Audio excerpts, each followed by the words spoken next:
Hi, STGCC 2016. I'm here with a man who really needs no introduction. He's known for his black and white toys, monochromatic figurines, and he's all the way from UK. Here with us today is my very first guest actually, John Paul KAISER, aka Uncle John. How are you? Hello, I'm good, thanks. Yeah. How's the reception been? Is everyone like really friendly? Do you have like any like screaming, adoring fans? No, everything's super polite, huge.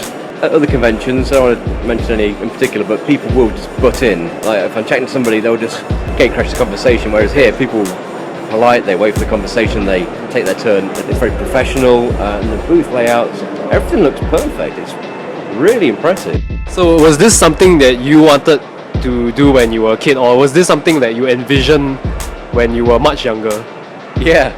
My mum said to me when I first went full time, she's like, "You're the only person I knew, I've ever known that when you were 4, you're like, I want to make toys, I want to make figures, I want to make robots," and that's what I do now. I grew up, that childhood dream is literally what I do.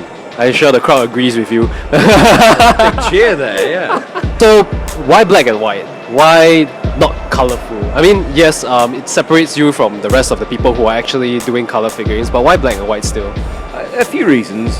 Firstly, it separated me from other people. So seeing a lineup, that first show I did, it was black and white, and from a distance you could see my figure.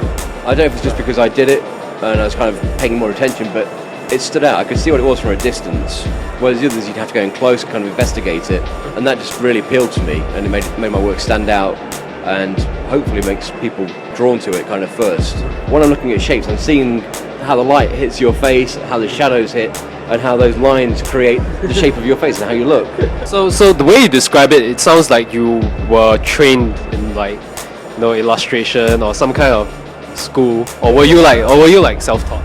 I've always done art classes at school. I did art classes, I did night classes, college and university. The way I do things, the way I sketched, or the way I used to draw changed when I went to college. They kind of taught me to sort of break down the form and make a three-dimensional illusion, I guess, of a sketch. That kind of changed the way I saw things and the shadows I was using at the time. Then I kind of rebuilt my own style from that, and I don't think university or anything like that trained me in different ways. Something of my own. Because I personally was from art school, so yeah, foundation definitely plays a lot. Unless somebody's there to correct what you're doing, you're going to keep making that mistake. And if somebody's there going like, this is working, but if you do it in this kind of fashion, it makes a hand look more three-dimensional, or it makes the perspective work better. Just a small switch which can change. You know, from that point on, you're no longer going to make that mistake. Whereas if you don't get taught that, that's always going to be there. It's always going to be a frustration point.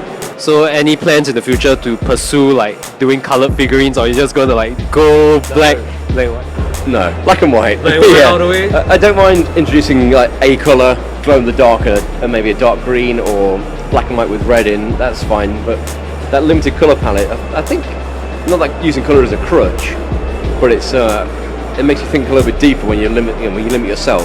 So you feel that going monochromatic gives you more freedom? More freedom, but also it makes you consider what you're doing a lot more. There's more thought goes into it. I think it's hopefully more creative after that. Can you tell us like any of the projects that you're working on that are up and coming, or the ones that you are selling here at STGCC? STGCC, I've got a release with Hover Toys, which is a collaboration with Hook G.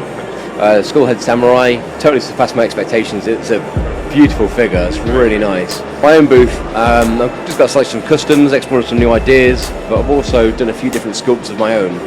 So there's a new Teletubbies interpretation of my own. I sculpted and then had Evan Morgan, a guy in the UK, cast them up for me because he's great at doing that. It's something I explore, that kind of creepy, sort of child's toy, TV kind of thing. You think kids will get it?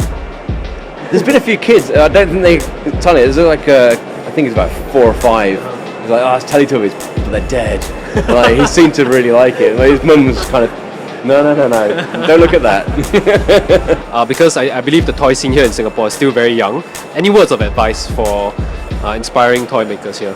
Do it because you love it. Don't do it because you want to make money or a career from it. Do it because you want to do it. Finish projects. Like, if you start something, make sure you finish it, because otherwise there's no point. And if you do finish a project, put it online, show it to people, get feedback, get constructive criticism.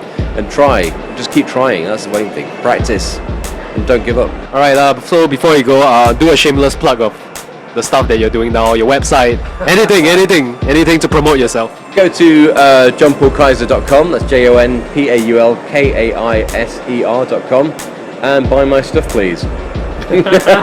And next year there's a release in the spring, Arcane Divination. It's a Kid Robot Dunny series created by the great Jesse Yu. I've seen all the designs. It's sick. It's gonna be big. It's really good. I'm excited. But I can't say anything more about it. Thank you so much, John. This is Tohster, aka Samuel To, for Denise Glitz and SamSite Gaming. Signing off. Thank you. Thank you.